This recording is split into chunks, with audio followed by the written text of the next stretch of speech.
Morning folks, we're here in the beautiful Ogwen Valley. It's the end of July, and in this short video I just want to run through 3 of the really common heathers that every mountain leader should know. So let's go take a look. Just been walking up for a few minutes, stepped away from the paths to try and get out into a bit more open countryside, and immediately I've come across our common Ling heather. So common heather, Ling heather, kind of 2 different terms that we use to describe the same thing here. Really cool heather, this one. What I like about this one is its little small delicate flowers. They get nice and pretty, and they seem to sort of give their full colour around sort of August to October time, which we're kind of coming close to now. Sheep and goats love that stuff, so they'll be found all day sort of nibbling away on those little flowers. And the cool thing with these plants is they last for quite a long time, so they can live to up to 40 years old, which is quite amazing really in the kind of environment that we're in. This is just kind of giving you a close-up view of what the Ling heather will look like. So all on little branches, small flowers growing up those branches on there, and they kind of clump together quite carefully. Just looking around here now, so this is our common Ling heather here. It's nestled with the other types of heather, which we're going to have a look at in a minute. So here's some really good examples of Ling heather just there. Once we got our head around what common heather is, the Ling heather, the next one we want to look out for is bell heather. Now this is found all over the UK at all different altitudes. So we'll get it on coastal paths near the sea, we'll get it on the mountain tops on there.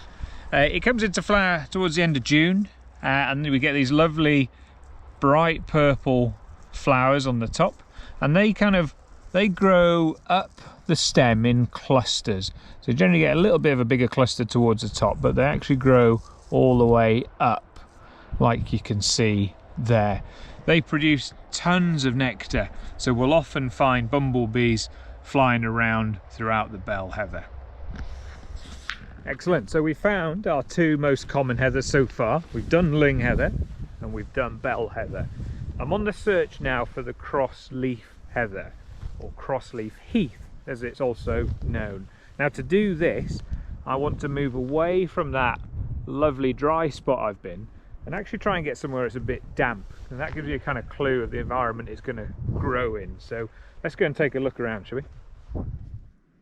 So not sitting down for this one because I've found my damp ground, and that's where the crossleaf heather likes to kind of grow. So if you're on the lookout for it, you need to just be in a bit more squelchy ground and having a look round for this lovely plant here. The way you identify it on the stem, the leaves are in a sort of cross formation, and that's where it gets its name from. But it's the kind of it's the green colour of the leaves that gives it away for me. They're more like a green, sort of light grey colour on there. The flowers on the top, these are a little bit bigger than what we get on bell heather. They look very, very similar, and a very, very similar shade as well. They're normally in a big cluster and growing off one side of the stem as well. So that kind of gives you an idea of the 3 really common heathers that we find in the moorlands and the mountains of the UK, and I hope you found that useful. So we've had a look at the 3 most common types of heather. Let's look at them here now, just sort of side by side, so we can actually make a little bit of a comparison. So what we've got here is our Ling common heather. So you can see this one's actually flowering quite nicely, all on the little stems, flowers growing all the way up the stems. So there's our common Ling heather. Next one here, we've got the flowers in clumps working its way up to the top, and the leaves are actually quite busy. There's lots of them So this is our bell heather. The last one is our cross leaf heather, and you can see the cross pattern forming on the leaves there, and notice how the flowers are at the top and they're growing off to one side off the top of each stem. Cross leaf heather, bell heather, ling heather. So I hope you found that video useful. That gives you an insight into the 3 most common heathers that we come across in the UK mountains.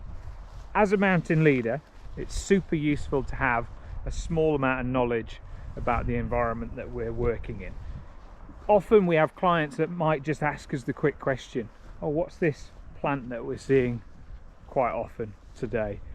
And they would expect that a mountain leader would have some knowledge of the environment they're working in. I hope you found the video useful. It'd be great to receive some comments, or hit the like button below, and if you want to receive updates of the next videos coming along, hit the subscribe button as well. If you've got any ideas for videos that you'd like me to feature, then drop me a message and we'll see what we can do. Thanks again, take care.